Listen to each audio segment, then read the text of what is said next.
जय हिंद दोस्तों।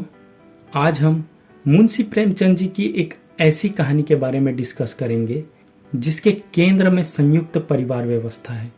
इस संयुक्त परिवार में क्या क्या समस्याएं आती है, क्या क्या परेशानियां आती हैं, उन सारी चीज़ों को दिखाया गया है। साथ ही साथ इसमें गरीबी, ऋणग्रस्तता और विधवाओं की सामाजिक असुरक्षा जैसी समस्याओं को भी बहुत ही खूबसूरत तरीके से बताया गया है। इस कहानी का नाम है अलग योझा। मुंशी प्रेमचंद जी के द्वारा रचित ये अलग योझा कहानी सन 1929 में ही रचा गया था। इस कहानी का प्रथम प्रकाशन माधुरी नाम की पत्रिका में किया गया। तो अगर मैं इस कहानी को सार से बताऊं शॉर्ट फॉर्म में, तो इस कहानी के मेन किरदार में है भोला महतो, जिसकी पहली पत्नी से एक पुत्र हुआ, उसका नाम है रघु। फिर उसके बाद उसकी पहली पत्नी की मृत्यु हो जाती है। फिर वह दूसरी शादी करता है जिस महिला का नाम होता है पन्ना। भोला और पन्ना के 4 बच्चे होते हैं। एक का नाम है केदार, दूसरा खन्नू, तीसरा लक्ष्मण और चौथी होती है बिटिया झुनिया। भोला महतो के मृत्यु के बाद रघु ही सारा परिवार संभालता है। फिर पन्ना के दबाव में आकर रघु भी शादी कर लेता है। शादी के बाद उसकी पत्नी मूलिया उसे अलग रहने के लिए कहती है। इसी बीच ये परिवार टूट जाता है। फिर धीरे धीरे इस दुख को झेलते हुए रघु की भी मौत हो जाती है। इसी बीच पन्ना मूलिया और उसके बच्चों को सहारा देती है। पन्ना का बड़ा बेटा केदार वही स्थिति अर्जित कर लेता है जो पहले रघु की थी। अंत में पन्ना अपने पुत्र केदार और मूलिया से विवाह का प्रस्ताव रखती है। इसी बीच यह कहानी समाप्त हो जाती है। तो आइए इस कहानी को स्टार्ट करते हैं हम। भोला महतो ने पहली स्त्री के मर जाने के बाद दूसरी सगाई की तो उसके लड़के रघु के लिए बुरे दिन आ गए। रघु की उम्र उस समय केवल 10 वर्ष की थी। चैन से गांव में गुल्ली डंडा खेलता फिरता था। माँ के आते ही चक्की में जुटना पड़ा। पन्ना रूपवती स्त्री थी और रूप और गर्व में चोली दामन का नाता है। वह अपने हाथों से कोई मोटा काम न करती। गोबर रघु निकालता, बैलों को सानी रघु देता, रघु ही झूठे बर्तन मांजता। भोला की आंखें कुछ ऐसी फिरी कि उसे अब रघु में सब बुराइयां ही बुराइयां नजर आती। पन्ना की बातों को वह प्राचीन मर्यादानुसार आंखें बंद करके मान लेता था। रघु की शिकायतों का जरा भी परवाह न करता। नतीजा यह हुआ कि रघु ने शिकायत करना छोड़ दिया। किसके सामने रोए?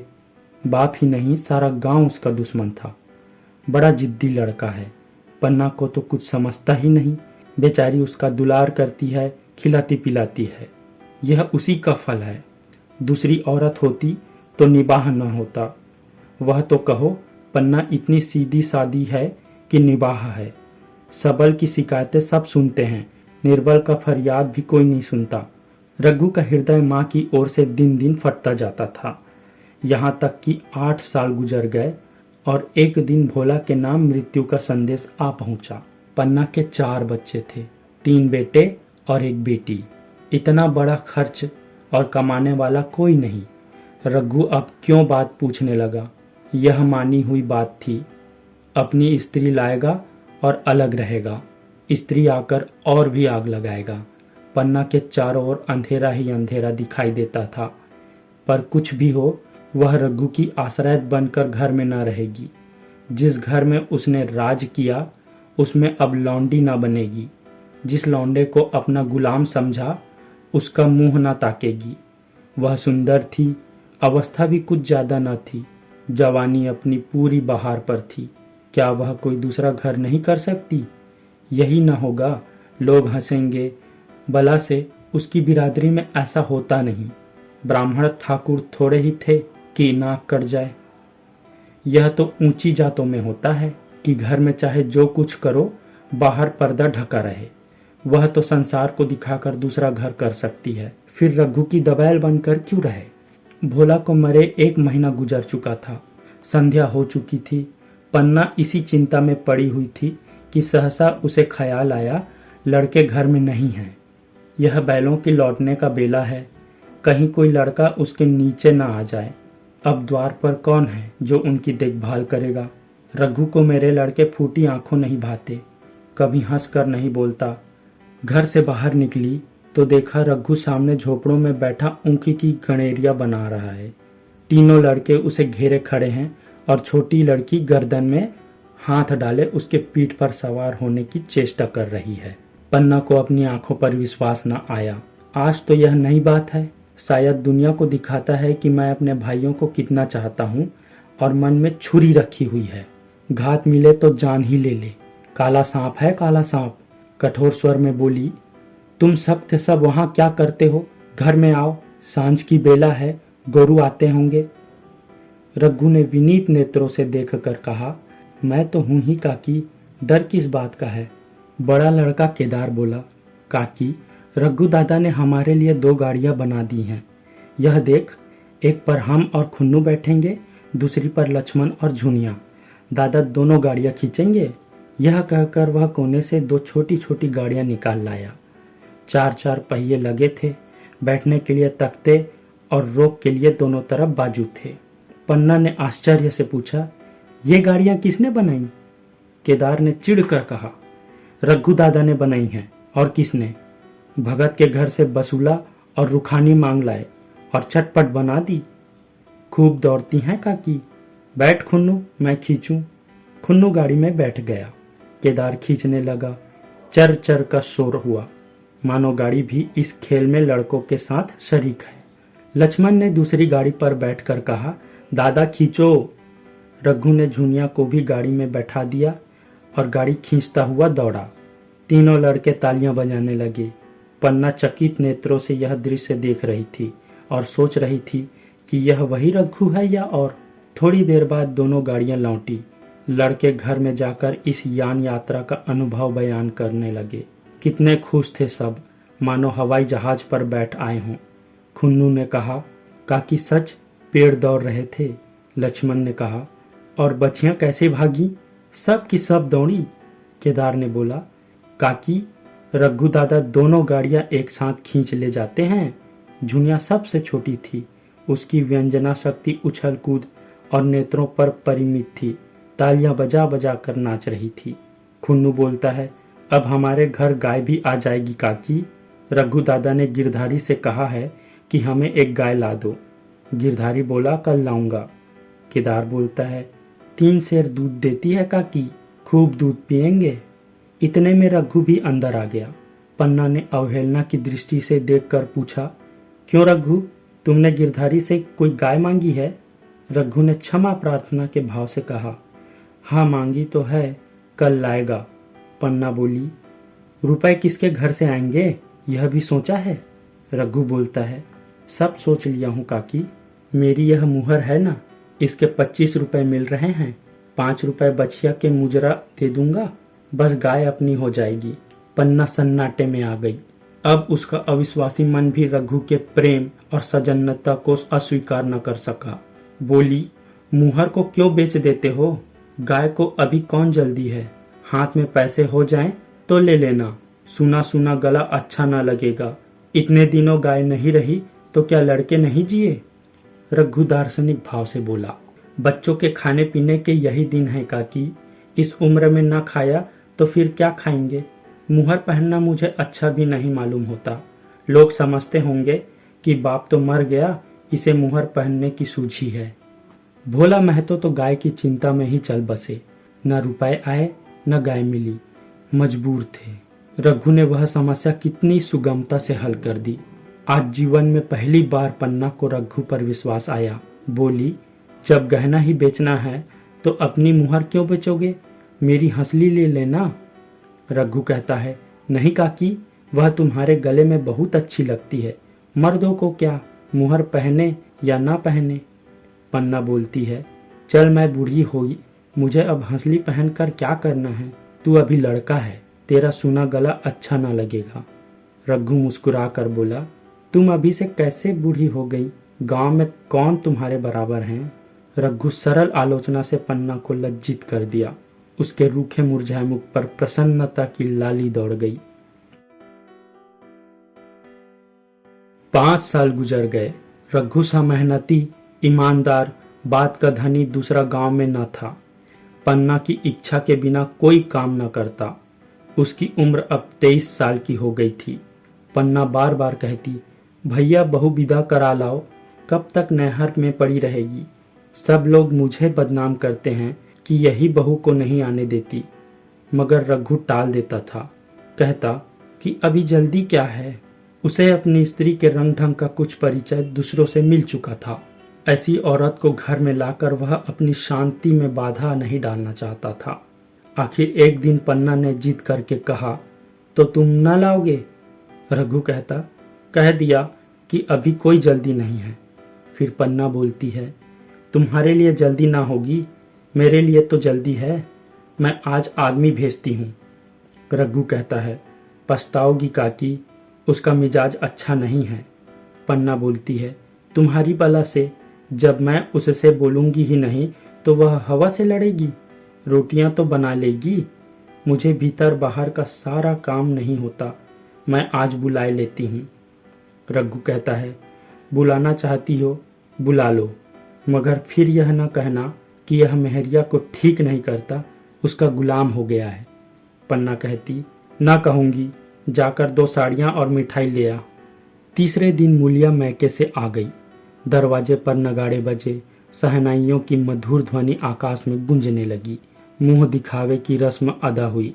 वह इस मरुभूमि में निर्मल जलधारा थी।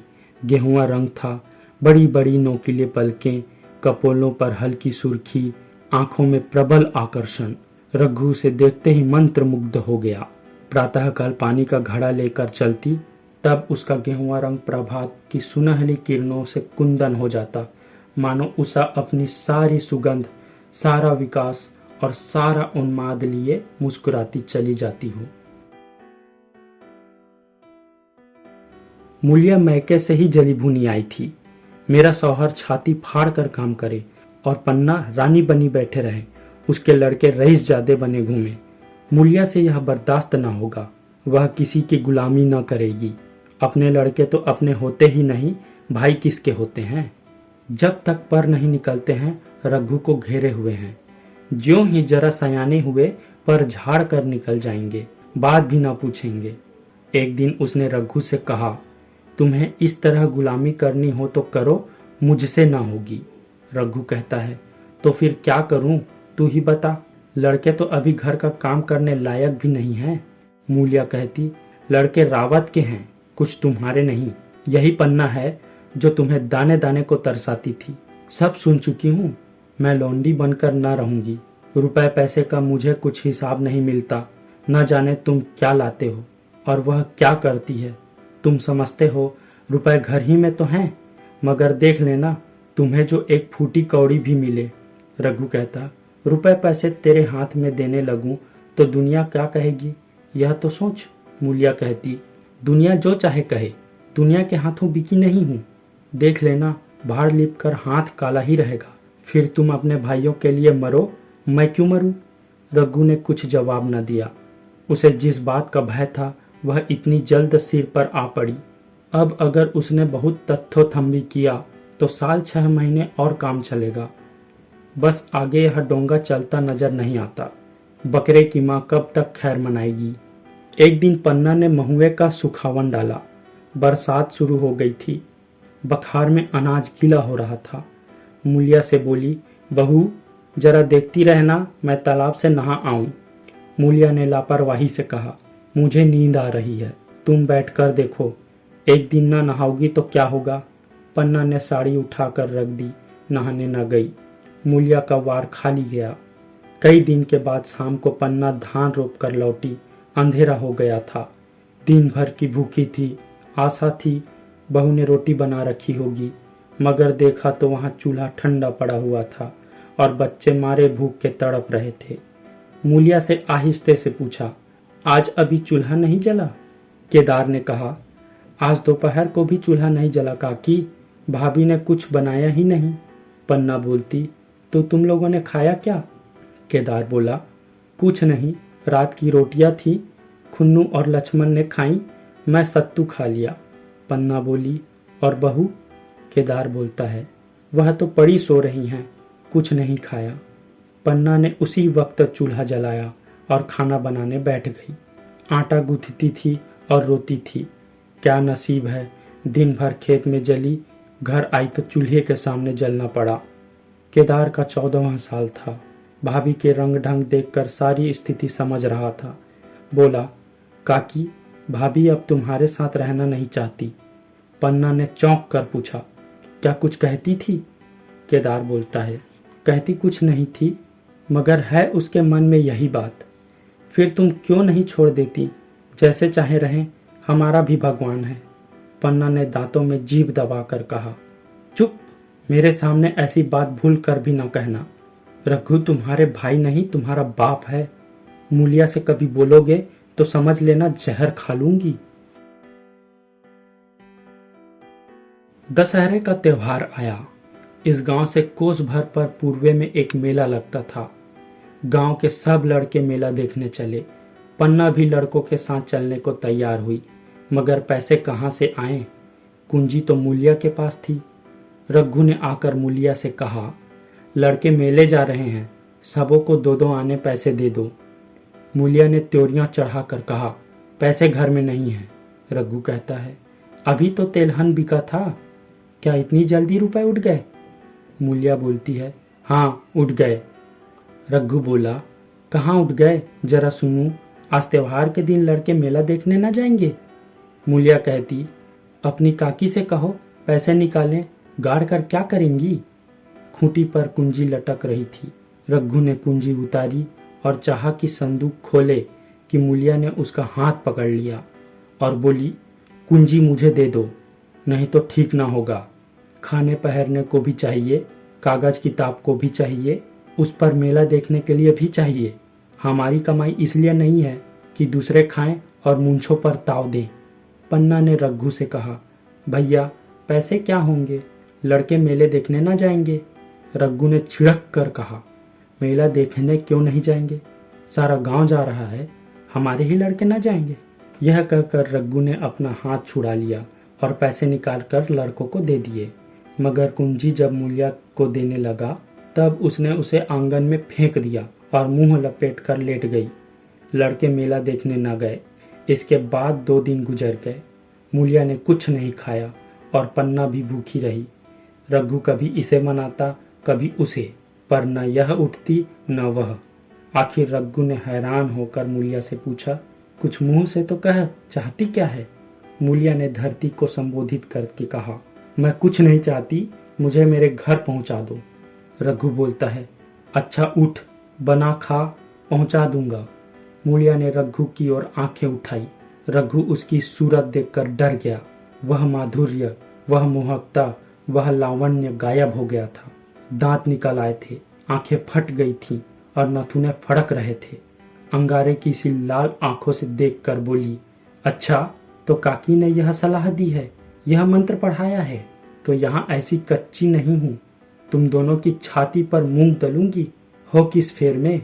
रघु कहता, अच्छा तो मूंग ही दल लेना, कुछ खा पी लेगी तभी तो मूंग दल सकेगी। मूलिया कहती, अब तो तभी मुंह में पानी डालूंगी जब घर अलग हो जाएगा। बहुत झेल चुकी, अब नहीं झेला जाता। रघु सन्नाटे में आ गया। 1 मिनट तो उसके मुंह से आवाज ही ना निकली। अलग होने की उसने स्वप्न में भी कल्पना न की थी। उसने गांव के 2-4 परिवारों को अलग होते देखा था। वह खूब जानता था, रोटी के साथ लोगों के हृदय भी अलग हो जाते हैं, अपने हमेशा के लिए गैर हो जाते हैं। फिर उनमें वही नाता रह जाता है जो गांव के और आदमियों में। रघु ने मन में ठान लिया था कि इस विपत्ति को घर में न आने देगा, मगर होनहार के सामने उसकी एक न चली। आह, मेरे मुंह में कालिख लगेगी, दुनिया यही कहेगी कि बाप के मर जाने पर 10 साल भी एक निबाह न हो सका। फिर किससे अलग हो जाऊं, जिनको गोद में खिलाया, जिनको बच्चों की तरह पाला, जिनके लिए तरह तरह के कष्ट झेले, उन्हीं से अलग हो जाऊं? अपने प्यारों को घर से निकाल बाहर करूं? उसका गला फंस गया। कांपते हुए स्वर में बोला, तू क्या चाहती है कि मैं अपने भाइयों से अलग हो जाऊं? भला सोच तो, कहीं मुंह दिखाने लायक नहीं रहूंगा। मूलिया कहती, तो मेरा इन लोगों के साथ निबाह ना होगा। रघु कहता, तो तू अलग हो जा, मुझे अपने साथ क्यों घसीटती है? मूलिया बोली, तो मुझे क्या तुम्हारे घर में मिठाई मिलती है? मेरे लिए क्या संसार में जगह नहीं है? रघु बोला, तेरी जैसी मर्जी, जहाँ चाहे रहे, मैं अपने घर वालों से अलग नहीं हो सकता। जिस दिन इस घर में 2 चूल्हे जलेंगे, उस दिन मेरे कलेजे के 2 टुकड़े हो जाएंगे। मैं यह चोट नहीं सह सकता। तुझे जो तकलीफ हो वह मैं दूर कर सकता हूँ। माल असबाब की मालकिन तू है ही, अनाज पानी तेरे ही हाथ है। अब रह क्या गया? अगर कुछ काम धंधा करना नहीं चाहती मत कर। भगवान ने मुझे समाई दी है तो मैं तुझे तिनका तक उठाने न देता। तेरे यह सुकुमार हाथ पांव मेहनत मजूरी करने के लिए बनाए ही नहीं गए हैं। मगर क्या करूं, अपना कुछ बस ही नहीं है। फिर भी तेरा जी कोई काम करने को न चाहे मत कर, मगर मुझसे अलग होने को न कहे। तेरे पैरों पड़ता हूँ। मूलिया ने सिर से आंचल खिसकाया और जरा समीप आकर बोली, मैं काम करने से नहीं डरती, न बैठे बैठे खाना चाहती हूँ, मगर मुझसे किसी की धौंस नहीं सही जाती। तुम्हारी ही काकी घर में काम काज करती हैं तो अपने लिए करती हैं, अपने बाल बच्चों के लिए करती हैं, मुझ पर एहसान नहीं करती। फिर मुझ पर धौंस क्यों जमाती हैं? उन्हें अपने बच्चे प्यारे होंगे, मुझे तो तुम्हारा आसरा है। मैं अपनी आंखों से यह नहीं देख सकती कि सारा घर तो चैन करे, जरा जरा से बच्चे दूध पिएं और जिसके बलबूते पर गृहस्थी थमी हुई है वह मट्ठे को तरसे, कोई उसका पूछने वाला ना हो। जरा अपना मुंह तो देखो, कैसी सूरत निकल आई है। औरों के तो 4 बरस में अपने पट्टे तैयार हो जाएंगे, तुम तो 10 साल में खाट पर पड़ जाओगे। बैठ जाओ, खड़े क्यों हो? क्या मार कर भागोगे? मैं तुम्हें जबरदस्ती न बांध लूंगी, यह मालकिन का हुक्म नहीं है। सच कहूँ, तुम बड़े कटकलेजी हो। मैं जानती ऐसा निर्मोहिया से पाला पड़ेगा तो इस घर में भूल से न आती, आती भी तो मन न लगाती, मगर अब तो तुमसे मन लग गया।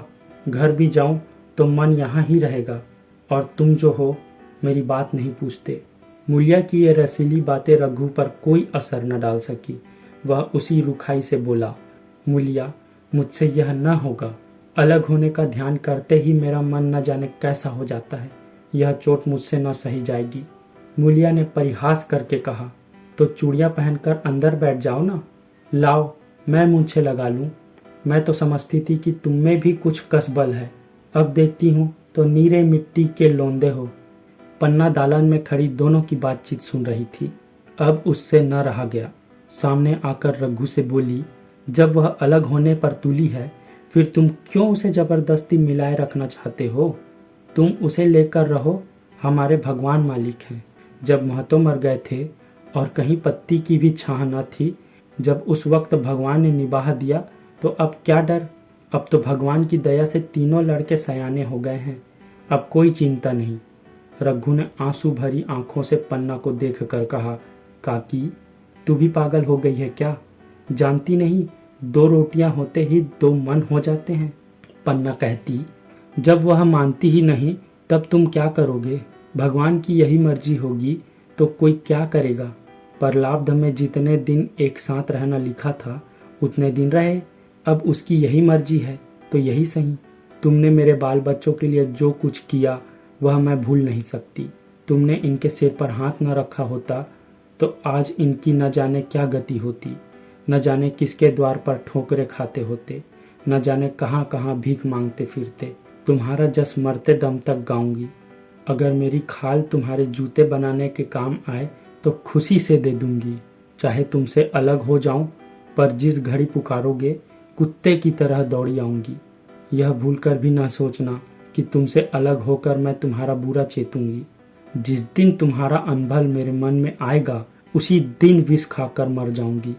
भगवान करे तुम दूधो नहाओ पूतो फलो। मरते दम तक यही आशीष मेरे रोए रोए से निकलती रहेगी। और अगर लड़के भी अपने बाप के हैं तो मरते दम तक तुम्हारा पोष मानेंगे। यह कहकर पन्ना रोती हुई वहां से चली गई। रघु वहीं मूर्ति की तरह खड़ा रहा। आसमान की ओर टकटकी लगाती थी और आंखों से आंसू बह रहे थे। पन्ना की बातें सुनकर मूलिया समझ गई कि अब अपने पाँव 12 हैं।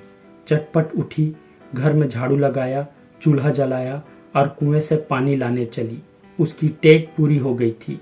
गांव में स्त्रियों के 2 दल होते हैं, एक बहुओं का, दूसरा सासों का। बहुएं सलाह और सहानुभूति के लिए अपने दल में जाती हैं, सासें अपने दल में। दोनों की पंचायतें अलग होती हैं। मूलिया को कुएं में 2-3 बहुएं मिल गईं। एक ने पूछा, आज तो तुम्हारी बुढ़िया बहुत रोध हो रही थी। मूलिया ने विजय गर्व से कहा, इतने दिनों से घर की मालकिन बनी हुई हैं, राजपाट छोड़ते किसे अच्छा लगता है। बहन, मैं उनका बुरा नहीं चाहती, लेकिन एक आदमी की कमाई में कहाँ तक बरकत होगी। मेरे भी तो यही खाने पीने पहनने ओढ़ने के दिन हैं। अभी उनके पीछे मरो, फिर बाल बच्चे हो जाएं, फिर उनके पीछे मरो, सारी जिंदगी रोते ही कट जाए। एक बहू ने कहा, बुढ़िया यही चाहती हैं कि यह सब जन्म भर लौंडी बनी रहें, मोटा झोंटा खाएं और पड़ी रहें। दूसरी बहू कहती है, किस भरोसे पर कोई मरे। अपने लड़के तो बात नहीं पूछते, पराए लड़कों का क्या भरोसा। कल इनके हाथ पैर हो जाएंगे, फिर कौन पूछता है। अपनी अपनी महरियों का मुंह देखेंगे, पहले ही से फटकार देना अच्छा है, फिर तो कोई कलंक ना होगा। मूलिया पानी लेकर गई, खाना बनाया और रघु से बोली, जाओ नहा आओ, रोटी तैयार है। रघु ने मानो सुना ही नहीं, सिर पर हाथ रखकर द्वार की तरफ ताकता रहा। मूलिया बोली, क्या कहती हूँ, कुछ सुनाई देता है। रोटी तैयार है, जाओ नहा आओ। रघु बोला, सुन तो रहा हूँ, क्या बहरा हूँ। रोटी तैयार है तो जाकर खा ले, मुझे भूख नहीं है। मूलिया ने फिर कुछ नहीं कहा, जाकर चूल्हा बुझा दिया, रोटियां उठाकर छींके पर रख दी और मुंह ढांक कर लेटी रही। जरा देर में पन्ना आकर बोली, खाना तो तैयार है, नहा धोकर खा लो, वह भी तो भूखी होगी। रघु ने झुंझला कर कहा, काकी तू घर में रहने देगी कि मुंह में कालिख लगाकर कहीं निकल जाऊं। खाना तो खाना ही है, आज ना खाऊंगा कल खाऊंगा, लेकिन अभी मुझसे ना खाया जाएगा। केदार क्या अभी मदरसे से नहीं आया। पन्ना बोलती, अभी तो नहीं आया, आता ही होगा। पन्ना समझ गई कि जब तक वह खाना बनाकर लड़कों को न खिलाएगी और खुद न खाएगी, रघु न खाएगा। इतना ही नहीं, उसे रघु से लड़ाई करनी पड़ेगी, उसे जली कटी सुनानी पड़ेगी, उसे यह दिखाना पड़ेगा कि मैं उससे अलग होना चाहती हूँ, नहीं तो वह इसी चिंता में घुल घुल कर प्राण दे देगा। यह सोचकर उसने अलग चूल्हा जलाया और खाना बनाने लगी। इतने में केदार और खुन्नू मदरसे से आ गए। पन्ना ने कहा, आओ बेटा खा लो, रोटी तैयार है। केदार ने पूछा, भैया को बुला लूं ना। पन्ना बोलती, तुम आकर खा लो, उनकी रोटी बहू ने अलग बनाई है। खुन्नू बोलता, जाकर भैया से पूछ ना आऊं। पन्ना बोलती है, जब उनका जी चाहेगा खाएंगे, तू बैठ कर खा, तुझे इन बातों से क्या मतलब। जिसका जी चाहेगा खाएगा, जिसका जी ना चाहेगा ना खाएगा। जब वह और उसकी बीबी अलग रहने पर तुली है तो कौन मनाए। केदार कहता, तो क्यों अम्मा जी, क्या हम अलग घर में रहेंगे। पन्ना कहती, उनका जी चाहे एक घर में रहें, जी चाहे आंगन में दीवार डाल लें। खुन्नू ने दरवाजे पर आकर झांका, सामने फूस की झोपड़ी थी, वहीं खाट पर पड़ा रघु नारियल पी रहा था। खुन्नू बोला, भैया तो अभी नारियल लिए बैठे हैं। पन्ना बोलती, जब जी चाहेगा खाएंगे। केदार ने कहा, भैया ने भाभी को डांटा नहीं। मूलिया अपनी कोठरी में पड़ी सुन रही थी, बाहर आकर बोली, भैया ने तो नहीं डांटा, अब तुम आकर डांटो। केदार के चेहरे का रंग उड़ गया, फिर जबान न खोली। तीनों लड़कों ने खाना खाया और बाहर निकले। लू चलने लगी थी। आम के बाग में गांव के लड़के लड़कियां हवा से गिरे हुए आम चुन रहे थे। केदार ने कहा, आज हम भी आम चुनने चले, खूब आम गिर रहे हैं। खुन्नू बोला, दादाजी बैठे हैं। लक्ष्मण बोला, मैं ना जाऊंगा, दादा घुड़केंगे। केदार बोला, वह तो अब अलग हो गए। लक्ष्मण ने बोला, तो अब हमको कोई मारेगा तब भी दादा ना बोलेंगे।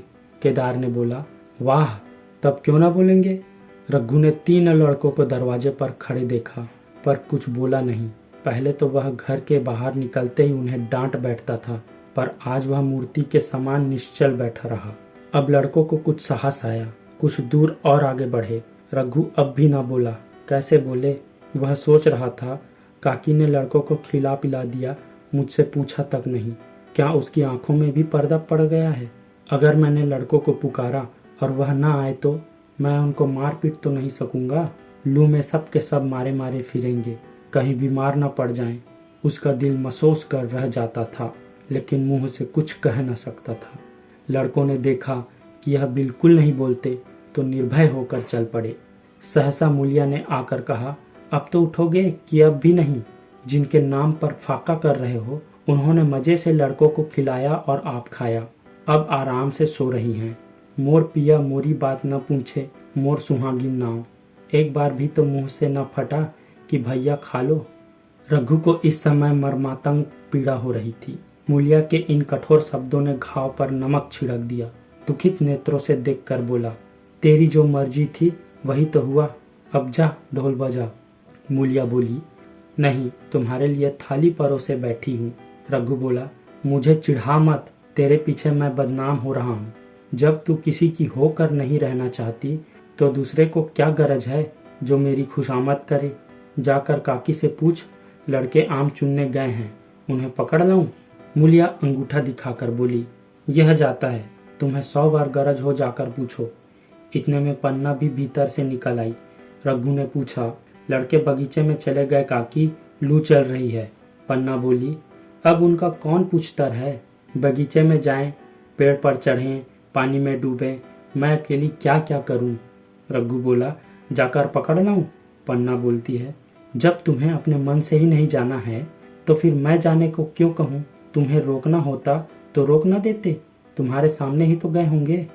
पन्ना की बात पूरी भी ना हुई थी कि रघु ने नारियल कोने पर रख दिया और बाग की तरफ चला गया। रघु लड़कों को लेकर बाग से लौटा तो देखा मूलिया अभी तक झोपड़े में खड़ी है। बोला, तू जाकर खा क्यों नहीं लेती, मुझे तो इस बेला भूख नहीं है। मूलिया ऐंठ कर बोली, हाँ भूख क्यों लगेगी, भाइयों ने खाया, वह तुम्हारे पेट में पहुंच ही गया होगा। रघु ने दांत पीस कर कहा, मुझे जला मत मूलिया, नहीं अच्छा ना होगा। खाना कहीं भागा नहीं जाता, एक बेला ना खाऊंगा तो मर ना जाऊंगा। क्या तू समझती है घर में आज कुछ छोटी बात हो गई है। तूने घर में चूल्हा नहीं जलाया, मेरे कलेजे में आग लगाई है। मुझे घमंड था कि और चाहे कुछ हो जाए पर मेरे घर में फूट कर रोग ना आवे पाएगा, पर तूने मेरा घमंड चूर कर दिया। प्रारब्ध की बात है। मूलिया तिनक कर बोली, सारा मोह छोह तुम्ही को है कि और किसी को भी है, मैं तो किसी को तुम्हारी तरह बिसूरते नहीं देखती। रघु ने ठंडी सांस खींचकर कहा, मूलिया घाव पर नोन न छिड़क, तेरे ही कारण मेरी पीठ में धूल लग रही है। मुझे इस गृहस्थी का मोह न होगा तो किसे होगा। मैंने ही तो इसे मर मर जोड़ा है। जिनको गोद में खिलाया वही अब मेरे पट्टीदार होंगे। जिन बच्चों को मैं डांटता था उन्हें आज कड़ी आंखों से भी नहीं देख सकता। मैं उनके भले के लिए भी कोई बात करूं तो दुनिया यही कहेगी कि यह अपने भाइयों को लूट लेता है। जा, मुझे छोड़ दे, अभी मुझसे कुछ न खाया जाएगा।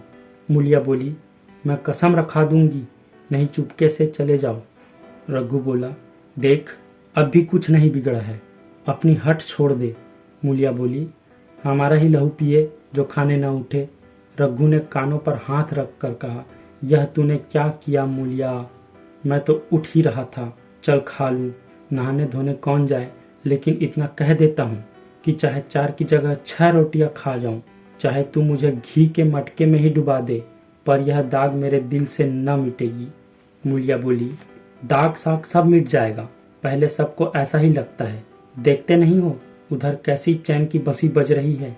वह तो मना ही रही थी कि किसी तरह यह सब अलग हो जाए। अब वह पहले सी चांदी तो नहीं है कि जो कुछ घर में आवे सब गायब। अब क्यों हमारे साथ रहने लगी। रघु ने आहत स्वर में कहा, इसी बात का तो मुझे गम है, काकी से ऐसी आशा न थी। रघु खाने बैठा तो कौर विष के घूंट सा लगता था। जान पड़ता था रोटियां भूसी की हैं, दाल पानी सी लगती थी, पानी भी कंठ से नीचे न उतरता था। दूध की तरफ देखा तक नहीं, 2-4 ग्रास खाकर उठाया जैसे किसी प्रियजन के श्राद्ध का भोजन हो। रात का भोजन भी उसने इसी तरह किया। भोजन क्या किया, कसम पूरी की। रात भर उसका चित्त उद्विग्न रहा। एक अज्ञात शंका उसके मन में छाई हुई थी, जैसे भोला महतो द्वार पर बैठा रो रहा हो। वह कई बार चौंक कर उठा। ऐसा जान पड़ा भोला उसकी ओर तिरस्कार की आंखों से देख रहा है। वह दोनों जून भोजन करता था, पर जैसे शत्रु के घर। भोला की शोक मग्न मूर्ति आंखों से न उतरती थी। रात को उसे नींद न आती। वह गांव में निकलता तो इस तरह मुंह चुराए, सिर झुकाए, मानो गो हत्या की हो। 5 साल गुजर गए। रघु अब 2 लड़कों का बाप था। आंगन में दीवार खींच गई थी, खेतों में मेड़े डाल दी गई थी और बैल बधिये बांट लिए गए थे। केदार की उम्र अब 16 साल की हो गई थी। उसने पढ़ना छोड़ दिया था और खेती का काम करता था। खुन्नू गाय चराता था। केवल लक्ष्मण अब तक मदरसे जाता था। पन्ना और मूलिया दोनों एक दूसरे के सूरत से जलती थी। मूलिया के दोनों लड़के बहुधा पन्ना के पास रहते। वही उन्हें उपटन मलती, वही काजल लगाती, वही गोद में लिए फिरती, मगर मूलिया के मुंह से अनुग्रह का एक शब्द भी ना निकलता। न पन्ना ही इसके इच्छुक थी।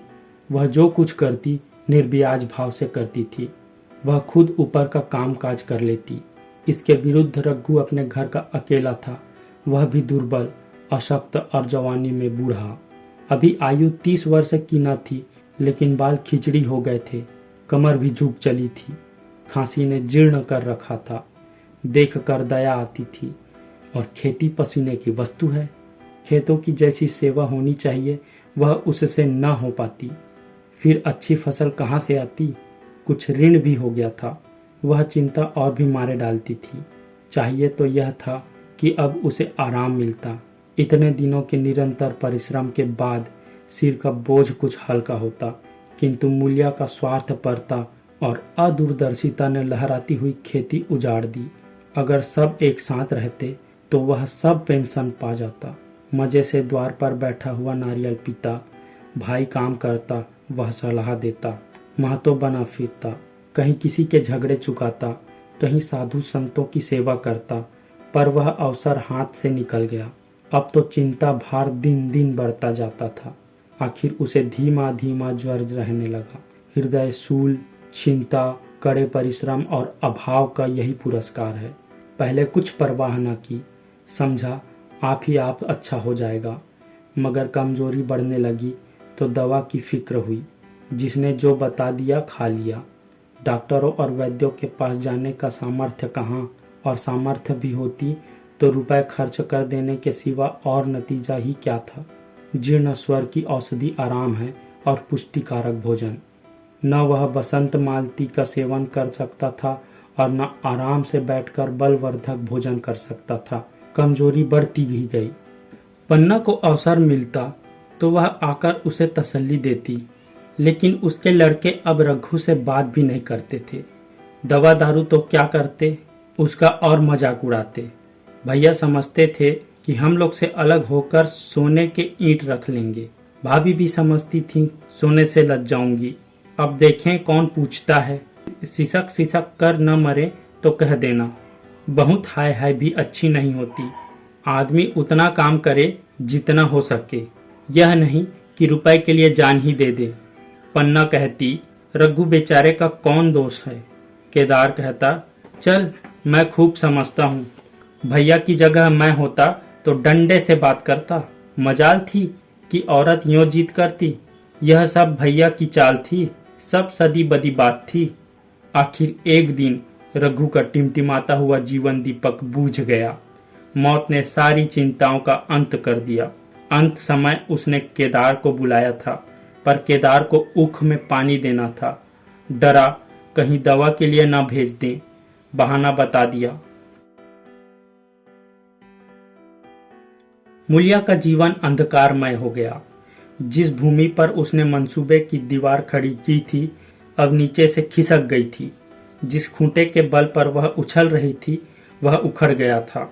गांव वालों ने कहना शुरू कर दिया, ईश्वर ने कैसा तत्काल दंड दिया। बेचारी मारे लाज के अपने दोनों बच्चों के लिए रोया करती। गांव में किसी को मुंह दिखाने का साहस न होता। प्रत्येक प्राणी उससे यह कहता हुआ मालूम होता था, मारे घमंड के धरती पर पांव न रखती थी। आखिर सजा मिल गई कि नहीं। अब इस घर में कैसा निबाह होगा। वह किसके सहारे रहेगी, किसके बल पर खेती होगी।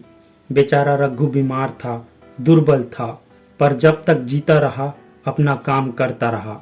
मारे कमजोरी के कभी कभी सिर पकड़कर बैठ जाता और जरा दम लेकर फिर हाथ चलाने लगता था। सारी खेती तहस नहस हो रही थी। उसे कौन संभालेगा। अनाज की डांठें खलियान में पड़ी थीं। उख अलग सूख रही थी। वह अकेली क्या क्या करेगी। फिर सिंचाई अकेले आदमी का तो काम नहीं। 3-3 मजूरों को कहाँ से लाए। गांव में मजूर थे ही कितने, आदमियों के लिए खींचातानी हो रही थी, क्या करे क्या ना करे। इस तरह 13 दिन बीत गए। क्रियाक्रम से छुट्टी मिली।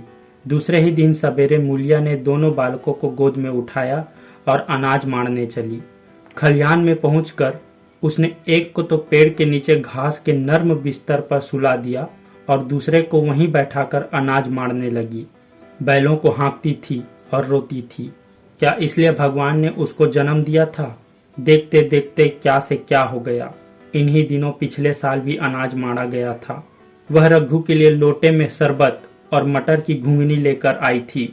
आज कोई उसके न आगे है न पीछे, लेकिन किसी की लौंडी तो नहीं हूं। उसे अलग होने का अब भी पछतावा न था।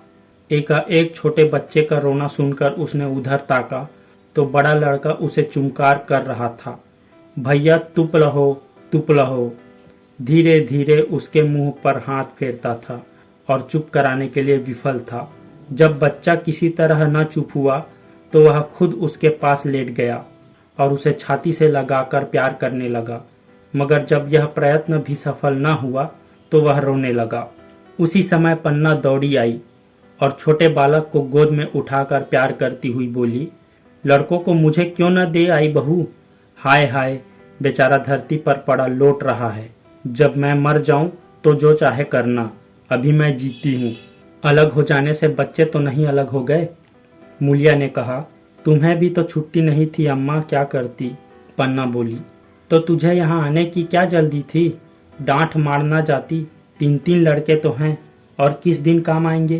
केदार तो कल ही मारने को कह रहा था, पर मैंने कहा पहले ऊख में पानी दे लो फिर अनाज मारना। मड़ाई तो 10 दिन बाद भी हो सकती है। ऊख की सिंचाई ना हुई तो सूख जाएगी। कल से पानी चढ़ा हुआ है, परसों तक खेत पुर जाएगा, तब मड़ाई हो जाएगी। तुझे विश्वास ना आवेगा, जब से भैया मरे हैं केदार को बड़ी चिंता हो गई है।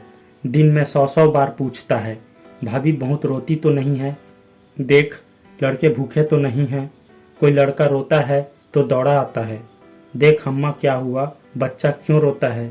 कल रो कर बोला, अम्मा मैं जानता कि भैया इतनी जल्दी चले जाएंगे तो उनकी सेवा कर लेता। कहाँ जगाए जगाए उठता था। अब देखती हो पहर रात से उठकर काम में लग जाता है। खुन्नू कल जरा सा बोला, पहले हम अपनी ऊख में पानी दे लेंगे तब भैया की ऊख में दे देंगे।